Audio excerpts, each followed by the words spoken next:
Yes, yes, I know. The newest oversimplified videos are here. I've heard everybody. I got it, okay?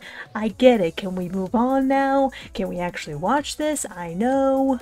But in all seriousness, what up guys, Otterpop here, and yes, today I am reacting to Oversimplified Punic Wars Part 1. I'm actually going to have these as two separate videos this time, just because they're separated for a reason. There's a lot to cover, and even if I'm not as familiar with the era of the Punic Wars, you know, I can still probably contribute just a little bit of information here and there. You never know. Trust me, I know when you guys really want me to watch these kinds of things. There's a new Hell of a Boss episode out, there's a new Oversimplified video out.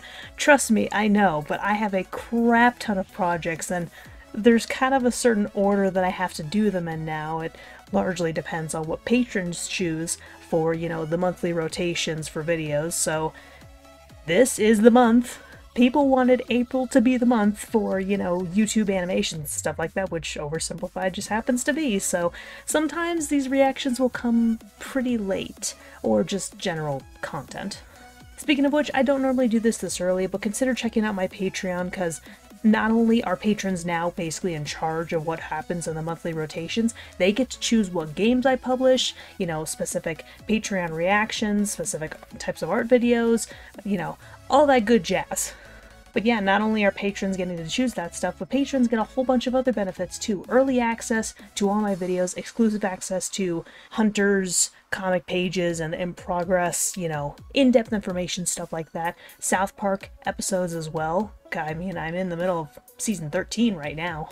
And of course, definitely some of the better rewards are being able to request an art commission from me, and or being able to request a video project from me. Whether you want me to watch a certain thing, play a certain game, do a certain thing, who knows? I mean, the options are kind of everywhere. But yes, there are options, there are plenty of them, and you know, I hope you consider checking it out, because you know, I'm relying a little bit more on Patreon and art commissions from Ko-Fi, Coffee, sorry, now that I'm not making as much on, you know, YouTube itself. Which, you know, it's fine, it's fine. I can manage, but you know, go ahead, check it out over there, just right over here, you know, just this little link. Anyways, you guys are here for an oversimplified reaction, not for, you know, yeah, just get on with the intro already. Just actually get on to the reaction. Well, I'm sorry, but I'm the kind of creator who actually likes to provide feedback and commentary to what I'm watching, ahead of time and during the actual reaction of it. Cut me some slack. If you just want to see a plain old reaction with no substance to it, go to somebody else's channel. That's not what I'm trying to do. But if you are here for analysis and commentary and you don't mind me rambling for a couple minutes, you guys are awesome. Thank you so much. Even if you don't, you know, check out my my Patreon or subscribe to my YouTube channel or anything like that, doesn't matter. I appreciate that you guys are like, okay, yeah, she's ranting, might as well let her rant for just a little bit. And then we can get on to this video. This video was made possible by NordVPN. I feel like I haven't Click the seen link his below videos and in get forever. An exclusive deal with 4 extra months. Also, check out the merch store for some new character pins, Ew. the last remaining bucket plushies, Oh and my even gosh, they're a bucket calendar. plushies? And I'm not done yet. Oh. We've partnered with U2s. Oh, he's got a U2s? Oversimplified Roman console figure. Get it while you can. That's awesome. Good job. Good on you, Oversimplified. So once it's gone, it's gone. So go and buy it now. That's awesome. Hey, what are you still doing here? I said go and buy it now! Okay, oh my god. Sega Carthage 241, immediately after the first Punic War. Alright, our beloved mercenaries. Let's hear it. Okay, thank you one and all for your hard work fighting in the first Punic War. Yep. Would have been nice if you'd won. Maybe tried a little harder. But this isn't the finger-pointing convention.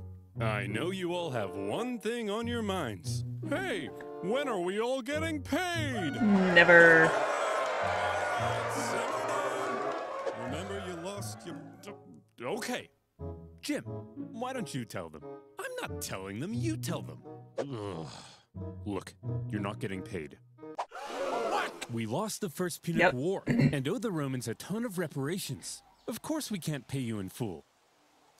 Let's burn this place to the ground! Hey! Don't burn this place to the ground. Come on, fellas. Will killing us really make you feel better about your money. Yes. Yes. Way to go, sir. Shut up, Jim. You're fired. I guess that makes 2 of us. Huh?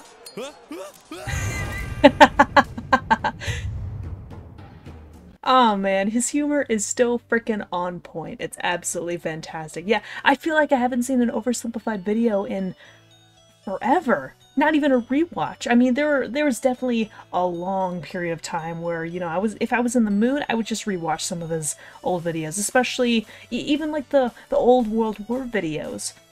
And some of the newer ones, like the French Revolution, like, I don't know, it's just always so fun to rewatch, but I haven't rewatched any of his videos since long before he posted the first Punic Wars videos. And these take a while to create.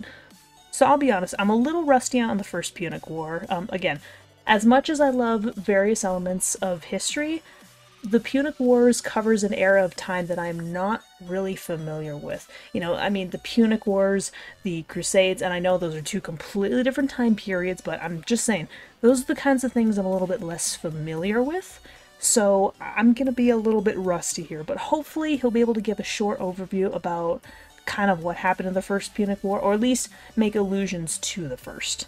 And I mean, a tale as old as time.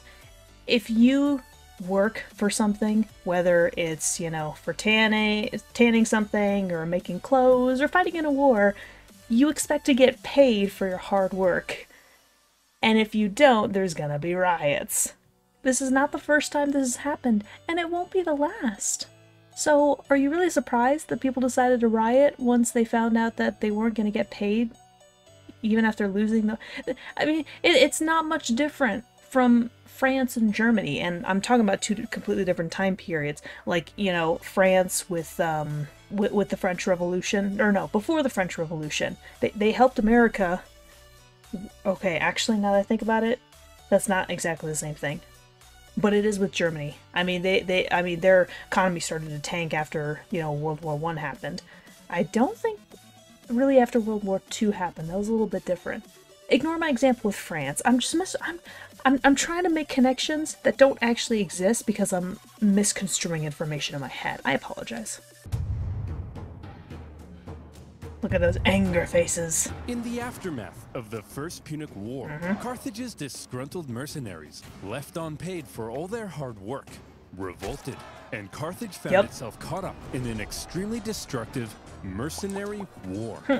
The panicked Carthaginians hired more mercenaries to fight the mercenaries they couldn't afford to pay, and Carthage came dangerously close to collapse.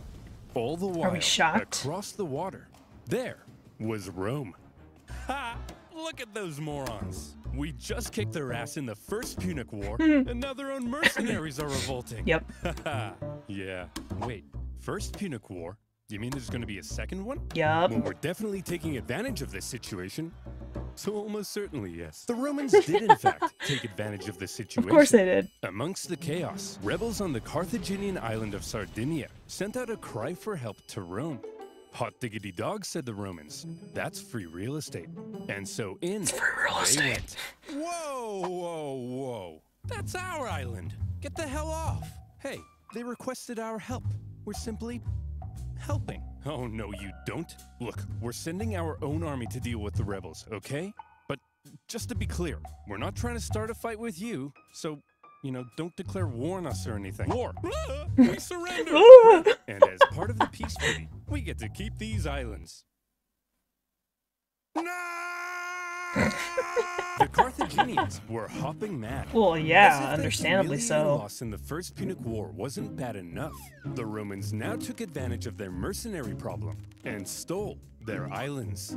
This shocking land that was a funny animation. Hard to justify, even by Roman standards.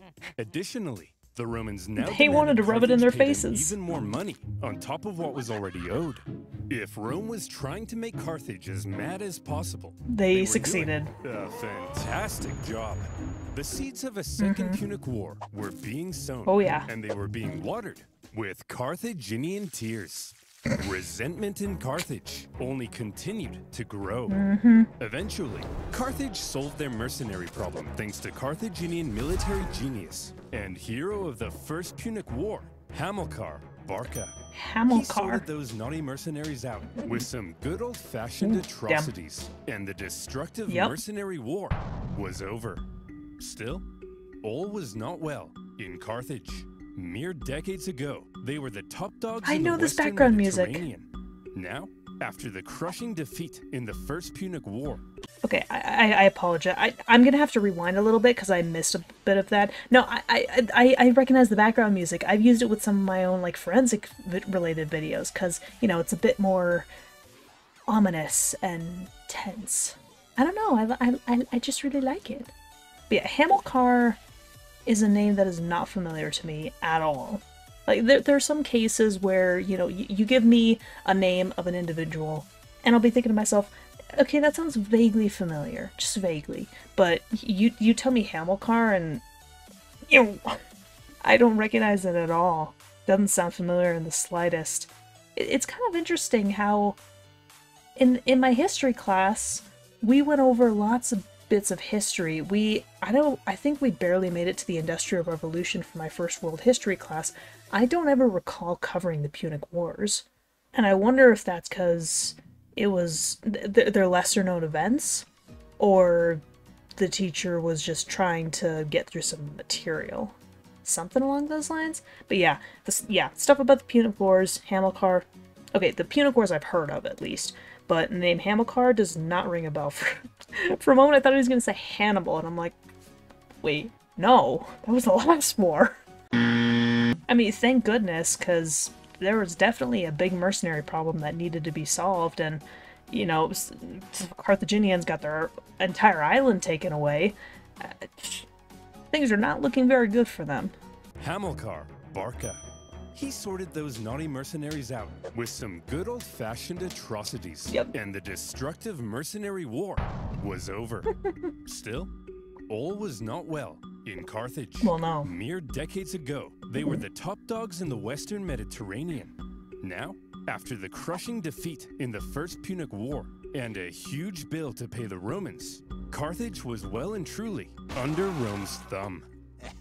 Okay, I'm actually going to do something a little bit different. I'm not going to go back to Oversimplified's video, but I am going to quickly look up what kind of happened in the First Punic War and kind of what started it, because I'm really drawing a blank. War was fought to establish control over the strategic islands of Corsica and Sicily. The Romans gained a foothold on Messina, which I think is also Messana.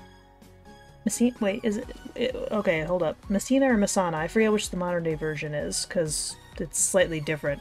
But either way, they gained a foothold on Messina, which then used to press Syracuse into aligning with them. Okay. Okay, so basically what I'm understanding is that the Romans and the Carthaginians were two massive powers of the Mediterranean. Rome wanted to expand, and they were taking some of Carthage's territory, basically, and it just started to escalate, and it created a war with which the Carthaginians lost. A lot of this was naval combat, though.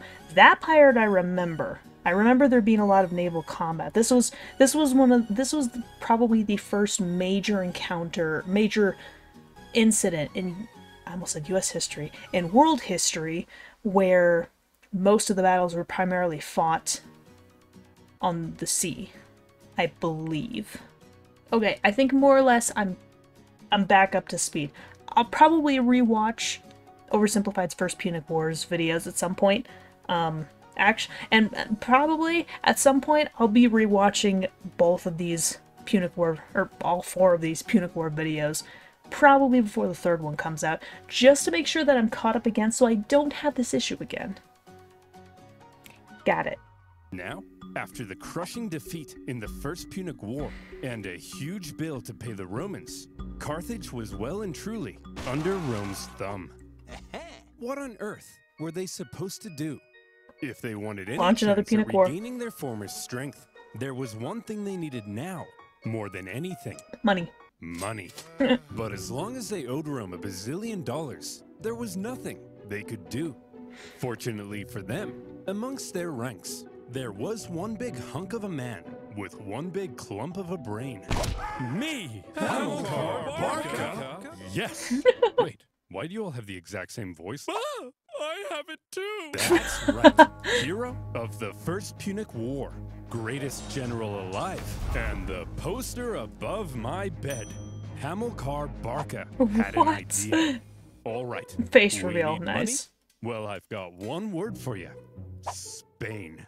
An area filled with lucrative silver mines, from which the silver would flow like a river. Fair. And our pockets would be stuffed, like Tony's mother at a buffet. Hey, so here's my proposal. What the hell? You send me with an army to Spain. What the hell? I'll expand our territory, get those silver mines up and running, and we'll be able to pay the Romans back in no time. Okay, but just to check, you're not secretly raising the money to go on a bloodthirsty revenge spree against Rome, are you? Because we can't afford that.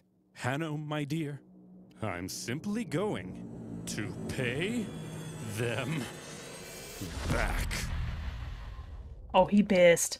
Well, that wasn't reassuring. Few in Nope. Carthage were as bitter about their loss in the First Punic War as Hamilcar Barca. Well, yeah. He 98% was of his lead brain general. matter had been reallocated to thoughts of revenge. He was Shocker. also fed up with the Carthaginian politicians for what he deemed a cowardly betrayal when they surrendered at the end of the last war. And so for Hamilcar, going to Spain meant being able to act independently from the weak Carthaginian government. I mean, that's true. Building his own strength, and then perhaps somewhere down the line, revenge. However, he wasn't going to Spain by himself. But first, coffee. Yes, father? Would you like to come with me to build an empire in Spain? Oh boy, would I! Barbara, mind if I take our 9-year-old son with me? I want to implant an intense hatred of Rome in him and prepare him for a glorious campaign of vengeance. Just try not to traumatize him, dear. No promises. The young boy Hannibal would accompany Hannibal, his father, okay, here we go. watching, learning. Boy, you see that city over there? Yes, father? That is Rome. Do you know what we do to Romans? Freaking No, father. Lion King We reference. hate them, Hannibal. We hate them with every fiber of our being. But why, father? Can't I just play with my Digimon? Oh no, my God. son. They took everything from us. Our You really land, have our a wealth, Gatomon and a our Gabumon? pride. Those animals. I'll tear them limb from limb. I'll burn their pathetic city to the ground. Mm-hmm. Dad? I'm sorry, son. I'm so I've proud. never been so proud. Keep going. How did I I'll know? slaughter their people. I'll cut off their faces and wear them as masks. I love you, son. After taking Hannibal to the Temple of My Baal God. and having him swear an oath never to be a friend of Rome, off Dad and son went for their lovely beach holiday in Spain. But Spain Beach was holiday. already inhabited by many tribespeople. Yes. And when Hamilcar The suddenly Iberians, showed the up in their Celts, yep. territory, they were like, hey, Hell who the hell no. are you? What are you doing here? I'm teaching my son how to become a warrior like me. Aw, well that's sweet. Well then, little guy, let's see what you got. Good boy. As Hamilcar got to work fighting the tribes of Iberia That's and amazing. expanding That's amazing. Carthaginian influence, Hannibal became a child of war, even earning battle scars from a young age. And he grew to become a great military leader himself, making his father very proud. Well, yeah. I love you so much, son. Dad, not in front of the enemy. You killed that guy so well, son. The Barcas successfully consolidated Carthaginian power, got those Jeez. silver mines up and running, and were sending buckets of cash back to a money-starved Carthage. And symbolizing Carthage's regrowing strength, a beautiful new city So far, so would good. eventually be founded in Spain. New Carthage. Technically after with a Hamilcar's death. magnificent palace Okay. at its center. Carthage is back, baby! What in the name of Apollo is going on here? Ah, Romans! Flowing silver mines? Dancing elephants? What are you up to, Hamilcar? Elephants in I'm Spain? simply gathering the money to pay you back. Oh. Oh, okay then. Or are you rebuilding strength to go on a bloodthirsty revenge spree? Like I said, Claudius, I'm simply trying to Pay you back. Aw. You guys are hugging. No, we're not. I was hugging. So much Hannibal crying, had man. practically carved out a kingdom for himself in Spain, free from the meddling Carthaginian politicians. His power was becoming immense. But Dad, yes, my son? I'm confused. Are we really simply paying the Romans back? We're not gonna go on a bloodthirsty revenge spree? Yeah, about that. Of course we are. I'm just saying that to get the Romans off our backs. Listen, here's the most important life lesson I have for you. Vengeance is everything. An all-encompassing thirst for vengeance is great for your mental health. Are you still confused? No, I get it now. But what if the Romans find out what we're up to? They won't find out. Why? Well, Hannibal, because I use NordVPN. Segue. I'm confused again. Do you like your computer being hacked? Or your I could have sworn that passwords stolen Hamilcar and was gonna used to die create right then and there. Virtual you who drained your mom's bank account? Me neither. And that's why I Who still use uses their parents' bank NordVPN. account? These days, I've had my hackers own are for only years. getting smarter, while I've been you're financially only getting independent for dumber. years, excuse Whether it's me. convincing phishing attacks, fake Wi-Fi networks, or clicking your aunt's Facebook post that opens the door Who to still a uses hacker party on your Facebook? device. You need to protect yourself from online No threats thanks, no thanks. with NordVPN. NordVPN allows you to connect to secure servers that encrypt your data and keeps you safe by blocking malicious websites with their threat protection feature. With NordVPN, Oh, the you can music's- also the music's connect to chill and other catchy. territories and take advantage of better deals or content not available in your country. And if you Oh. don't like it, it comes with a 30-day money-back guarantee. So go to nordvpn.com/oversimplified to get I'm an good, but exclusive thanks for deal that. with a huge discount and 4 extra months. That's Ow. nordvpn.com/oversimplified. Go check it And out, as people, always, if you you'll want be to. supporting my channel. So thank you. Yeah, support him. Now, where were we? Oh, yeah. Carthaginian tears, a child of war, and the Carthaginian conquest of Spain. Yep. The Carthaginian recovery had been staggeringly quick, and Rome was seriously alarmed. But they were also preoccupied with ongoing wars elsewhere, including an expansionist war to the north, where they were Of course they're enslaving thousands of making other Northern Celts. wars. So for now, To expand. keep Carthage in check, the Romans insisted on a new treaty. See this river? The two sides agreed that everything above it was in Rome's sphere of influence, while beneath it was Carthage. Under no circumstances were the Carthaginians to expand north of that river.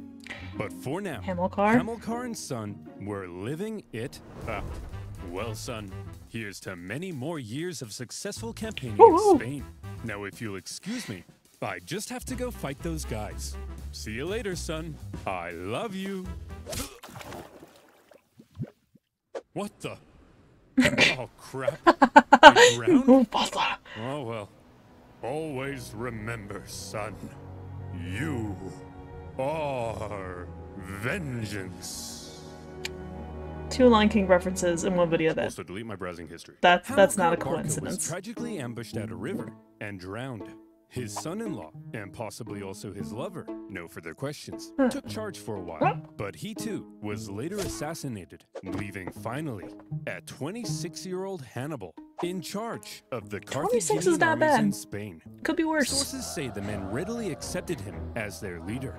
He chose to suffer the same hardships as his men. He lived in the same conditions, was often the first into battle and the last one out. And it also helped that he looked a lot like his dad.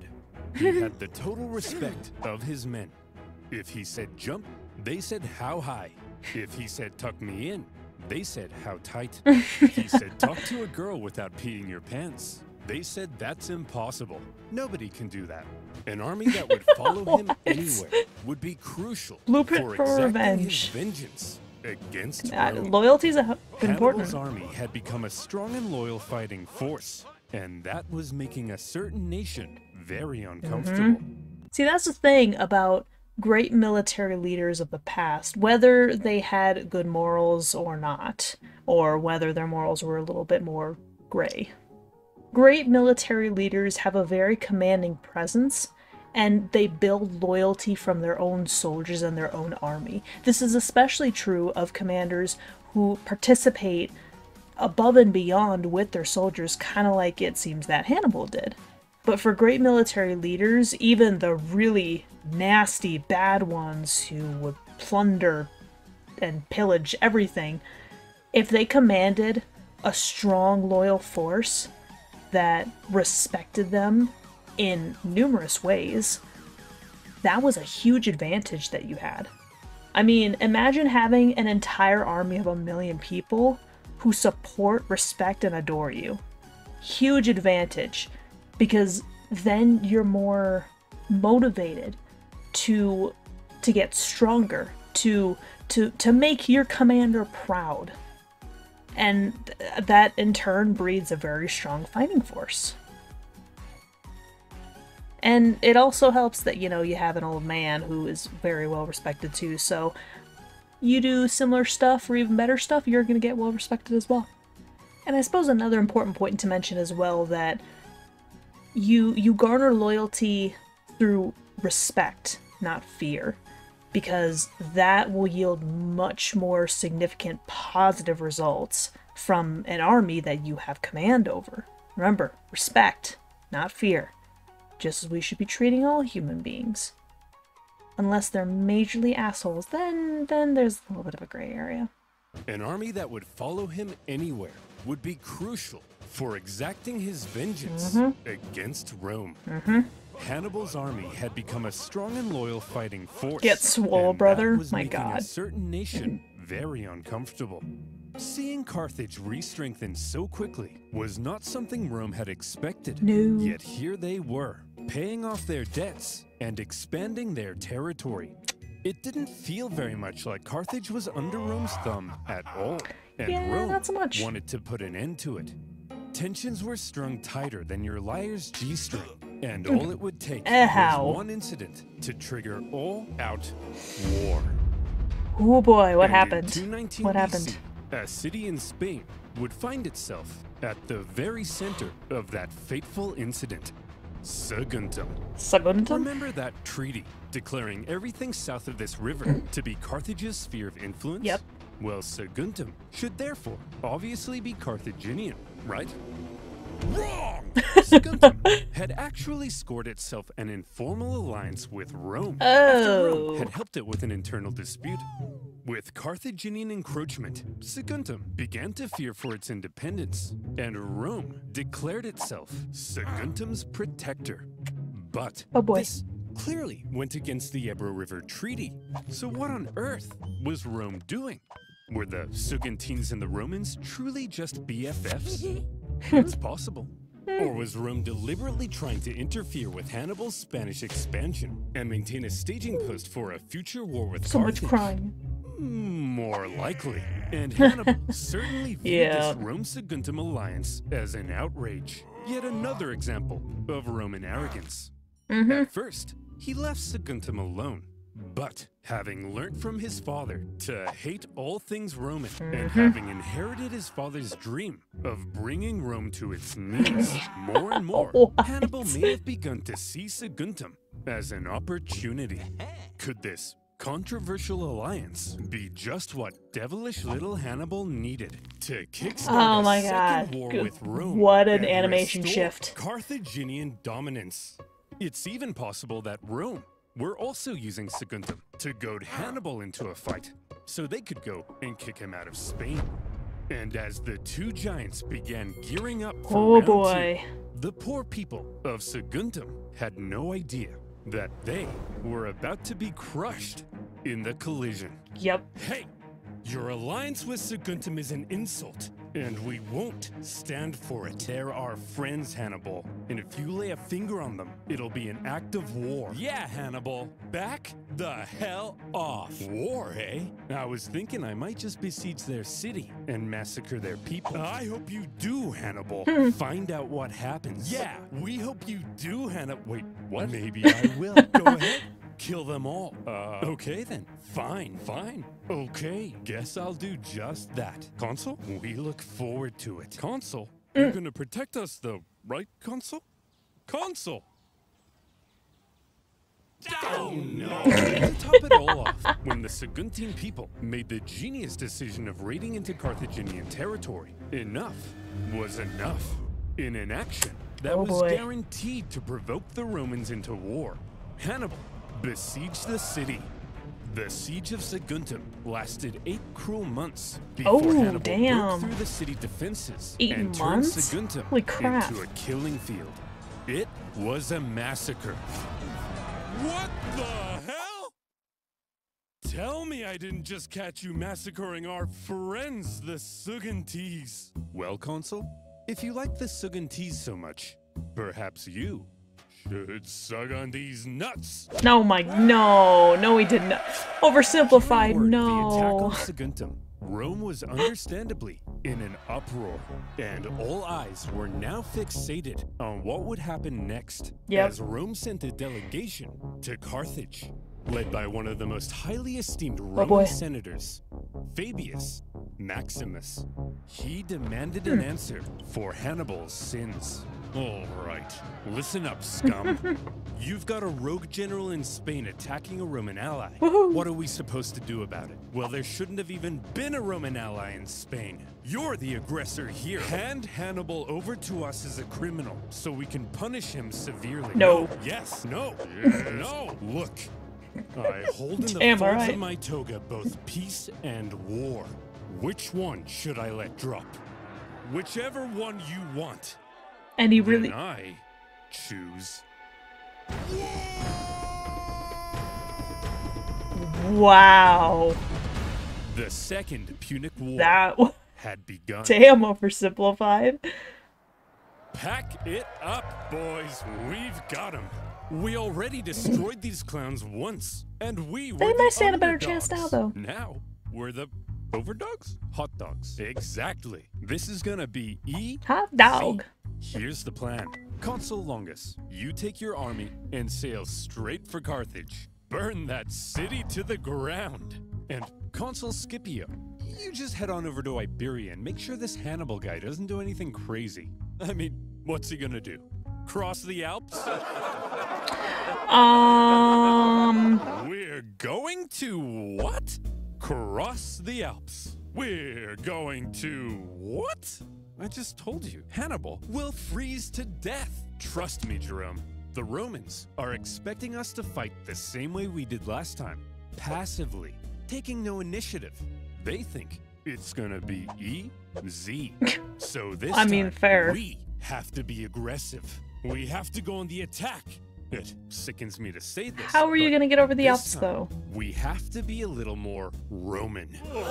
You mean we're gonna take poops and baths together? But I'm insecure about my hairy legs. No, I'm saying this time we're gonna take the fight to them.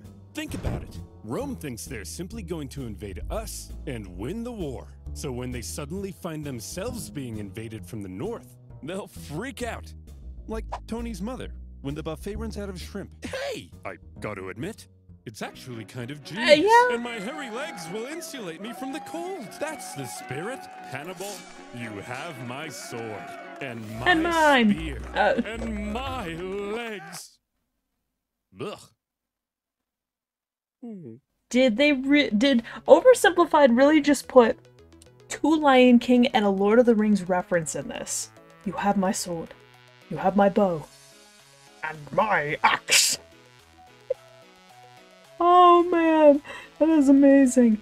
Okay, this I have heard about. I have heard about Hannibal's invasion of Rome over the Alps, which is just crazy. And it's one of those crazy ideas like, you know, Washington taking his army over the Delaware River in the middle of December because the British wouldn't expect it.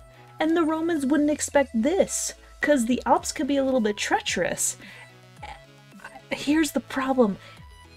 I've heard of this endeavor, this journey over the Alps, and I can't for the life of me remember how successful it was. I feel like, if I'm remembering correctly, it was actually fairly successful. It still wouldn't surprise me if there were plenty of people who died along the way, because, I mean, you're talking about crossing over tall mountains in the cold, freezing cold, crazy snowy conditions that the Carthaginians probably are not used to at all. I'm used to it, and I don't know how I would have survived that. But again, I don't remember for sure. Now, even if they did make it over the Alps, would they make it to Rome? I don't necessarily think so, because that's pretty deep into Roman territory. I almost said Italian. Jeez. But if they were a threatening presence on the northern border, that would certainly be a bit of a surprise for the Romans, without a shadow of a doubt. I mean, and as crazy dangerous as it could be, it is actually a very smart plan. I mean, you're surprising the Romans. The Romans would never have expected it. Why would they? Hannibal, you have my sword, and my spear, and my legs. Ugh. Ugh.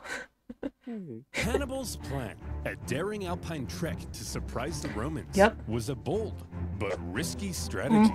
If it paid off, he could catch the Romans with their pants down, but he could also end up losing a ton of men and supplies in the hostile mountain the elephants, conditions. Nevertheless, in 218 BC, with a fire in his eyes and some vengeance in his belly, Hannibal brought his force of almost 100,000 men across the Ebro River. They spent 100,000 trekking through the cold, in hostile BC mountain conditions. And when they finally reached the other side, they said, "Hooray! We did it! We crossed the Alps." No, those were the Pyrenees. Those are the Alps. Yeah, about that.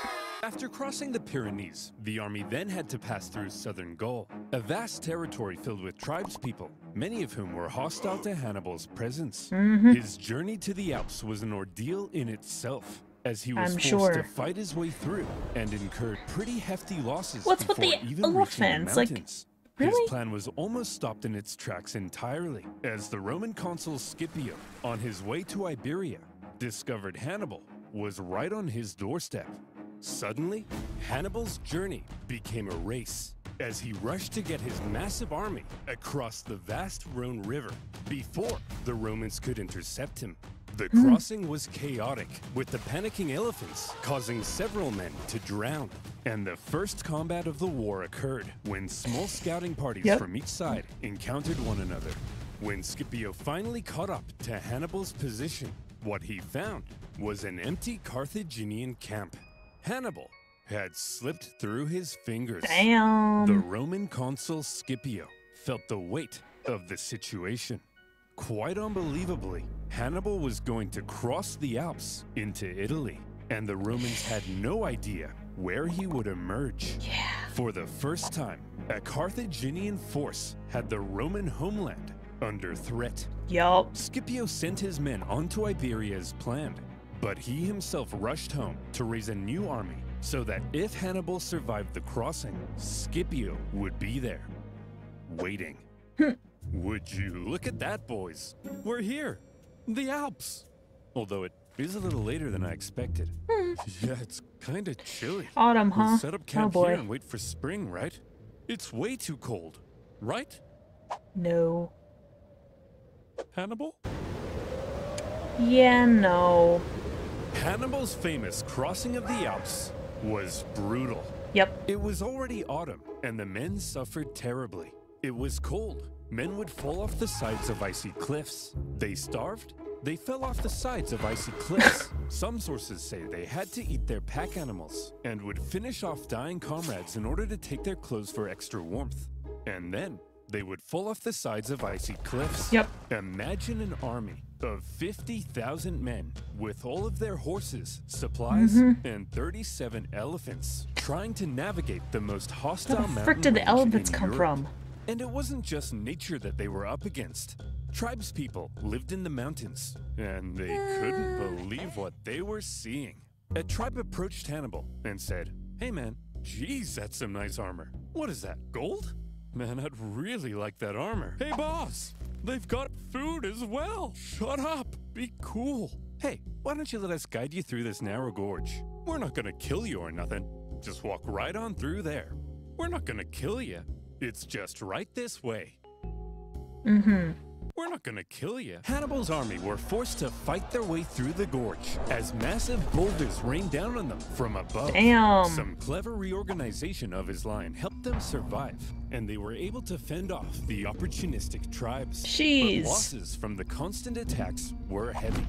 As the journey continued, men who went over the sides would get stuck on the ice sheets below and had to make a grisly choice between starving to death or just getting it over with. When the deeply demoralized army reached the summit and rested for a couple days, Hannibal tried to lift their spirits with a rousing speech. Look, men, down there, it's Rome. These plains stretching out in front of you are bountiful with food to eat and Romans to kill. Move, Bessie! Look! Wow. We have just climbed the walls Elephant's of name is Rome. Bessie. The Who would've hard guessed? part is over. From here on out, it's all downhill, and nobody else will die. Except for them. The rest of us here, no one dies. Starting now. Okay, let's go. Oh, for goodness sake! As it turned out, the descent was as deadly as the way up. Yep. With the cold really starting to set in, the path became even more narrow. And at one point, the men spent 3 days in the freezing cold repairing a collapsed road. When they finally reached the bottom, Hannibal said, "Look, guys, we did it." How many survived? Well, I thought it went really well. When Hannibal left Spain, he had about 100,000 men. That's crazy. By the time he reached the Italian plains, his numbers had dwindled to about 26,000. He was now cut to 25%. without a supply line or source of reinforcements. And any elephants who had survived to this point were almost certainly traumatized. So what on earth was Hannibal up to? This supposed military genius had just led a starving and weakened army right into enemy territory.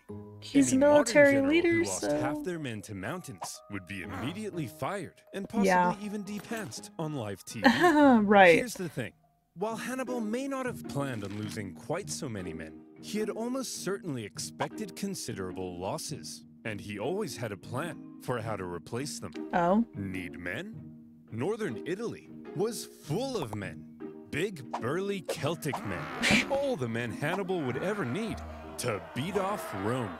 Oh? These Celts Really? were filled with resentment, having only recently been conquered by Rome. Hannibal hoped to be seen as a liberator, convince the Celts to cut ties with Rome, and instead join him in crushing Rome. That way, Whackable. he could gain a source of reinforcements. I mean, and that's a supplies reasonable right plan. in Rome's backyard. Yeah. But sir, in order to win the loyalty of the Celts, we would need to make a seriously favorable impression on them. How do we get them to like us? That's a good question. Kill them. What? One of Hannibal's first actions in Italy was to obliterate a nearby tribe who wouldn't join him. This sent a clear message to all the other tribes. It was his wrath they should fear, not Rome's. The realization that a Carthaginian army had just invaded them must have been shocking for the Romans. I mean, yeah. But when they looked at this ragtag group broken by the Alps, they couldn't have felt very intimidated. However, Hannibal was now in Italy, and he was about to embark on one of the most astonishing military campaigns in all of human history. Did he actually reach The Romans Rome? may not have known it yet, but there was now a monster loose in their territory. Yep. And he was vying for Roman blood.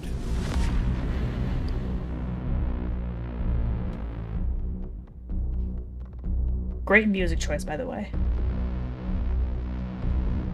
Oh, that's good. Okay, so his trek over the Alps was indeed successful. Although his forces were cut down by 75%, so that's a little rough. But he at least had some contingency plans, because, again, I don't really know a lot about this stuff. I never really learned about this stuff, but even I've heard of Hannibal and how he was a bit of a military aficionado and genius. I mean, you know. I said earlier that I was pretty sure I remember that he crossed the Alps, but I didn't think he made it to Rome.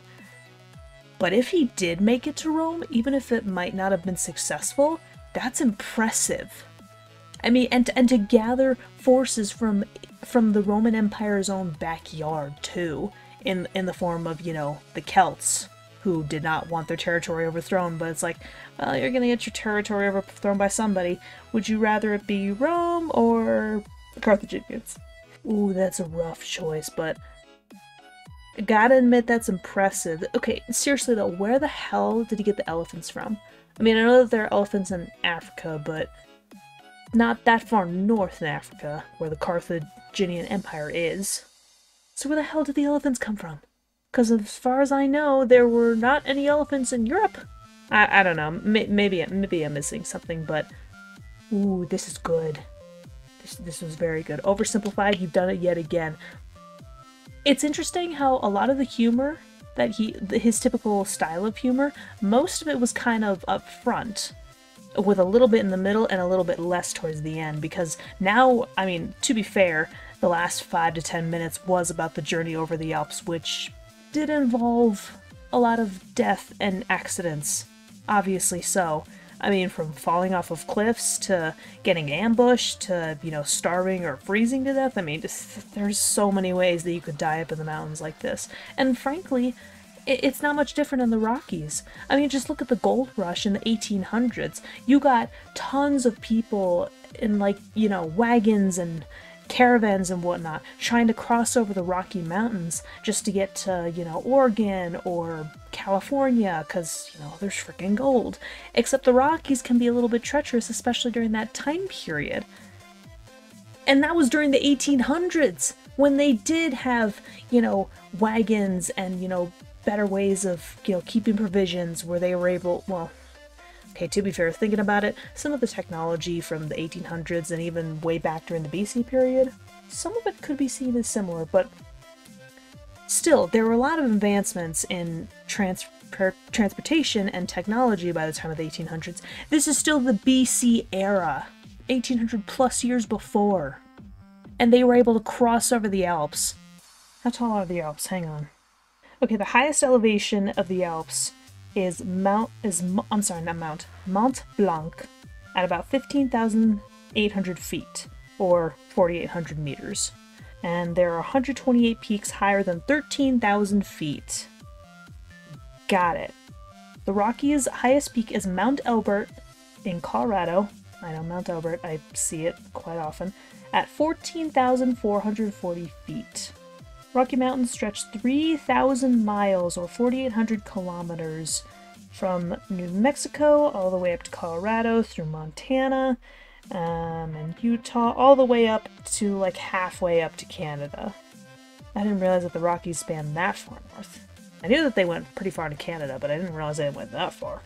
Okay, so the Rockies span 3,000 miles, the Alps span 750. So they may be a little bit taller on average, but the Rockies are a little bit larger and a little more dense with mountains. So, okay, I've got a good basis. Got it. Yeah, that journey in the BC era over the Alps, that's insane. The fact that they still made it out with so many troops and forces is unreal. It's crazy to think about that, you know, Hannibal did manage to succeed in not only crossing over the Alps, but still having a substantial amount of his forces left in the BC era. And we still have an entire another part of this Punic War, because he's still got to basically rampage throughout the Roman Empire. And what's going on in Carthage too? I mean, ever since he started his trek towards the Alps, we have no idea what actually happened in Carthage. We know that Rome sent over one of their generals over to Carthage, and that the other was supposed to kind of, you know, keep an eye on Hannibal and make sure he didn't do anything crazy, like he just did. But we don't actually know what's going on in Carthage right now, which I imagine we're definitely going to find out in the next part. But not right now, because the video's over, obviously. Okay. I see that Oversimplified is definitely trying out some new animation techniques. I mean, there's definitely a lot of crying going on here, and, you know, pay back the Romans. that was pretty funny. But yeah, I mean, again, animation is solid as ever. His storytelling is freaking fantastic. And I'm definitely going to be rewatching the first and second Punic War videos, possibly before I watch the second part of this one. And I'm definitely going to be watching all four, maybe multiple times before the third Punic War comes out, because I would like to actually remember a thing or two, or at least remember the general idea of what happens during these wars, so that I'm prepared and not confused for when the third comes out. You know? Are you picking up what I'm putting down? You smell what I'm stepping in. Good job. But I mean, for now, that's it. So thank you, Oversimplified. Thank you so much for giving us another very informative, very funny, and very well animated and well produced video. I mean, you love your history, dude. That much is very clear. And it is awesome to see. So thank you for creating this. And thanks for giving it to the public to watch. I mean, I'm not sure if you intended that people would react to it, although I'm pretty sure at this point, you probably know that a lot of people are going to react to and watch it. I'm at least trying to provide a little bit of commentary. I don't know what everybody else is doing. Anyways, that is all I have for you guys, so I hope you enjoyed this video. If you like this video and you want to see more of this kind of content, or you just want to check out my other kind of content, you are free to, you know, give this video a like, maybe subscribe, ring that bell for notifications. I mean, or you can just kind of do whatever you want and just, you know, just search up Oversimplified Reaction, and who knows, maybe I'll come up at like 12th on the list. I don't know, man. But thank you all for watching. I hope I'm not sure why did I do that? Thank you all for watching. I hope you guys enjoyed this video, and as usual, until the next video, guys, check you later. I'm not sure why I did that. Good times.